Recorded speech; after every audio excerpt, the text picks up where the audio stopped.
If you look at the 1920s and early 30s, the first Great Awakening, the first wave of feminism happened at that time. You had the first wave of anti-racism. You saw the formation of the first gay rights organizations and sexual liberation organizations in the United States. You saw a lot of the modes of politics that we think of today as being maybe a product of the 60s or something. They actually go back a lot further than that, as Orwell showed in his book, and as a lot of other research also shows. So, for instance, the tendency to focus on kind of symbolic stuff at the expense of worrying about the material concerns and priorities of ordinary people is actually something that goes back a century. It's not like a new thing. And part of the reason why that happens is because the people who work in knowledge professions just don't have the same life experiences, risk exposures, daily routines, and stuff like that compared to ordinary people. And we also take symbols very seriously because it's like literally how we make a living. Like our lives and our livelihoods are oriented around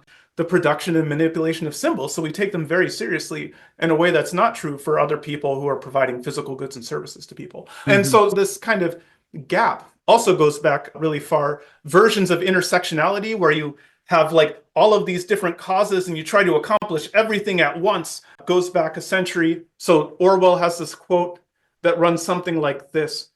It seems to me that the very words communism and socialism, as if with magnetic force, draw to them every feminist and vegetarian and fruit juice cure and sandal wearing, whatever, and like all of these other terms. So like everyone from any cause just associates themselves with the left and tries to accomplish all of these goals at once, often in ways that muddle the ability to actually accomplish the socialist project or achieve kind of concrete working class oriented things, and in ways that alienate working class people. So this is a dynamic that's actually held for a century now.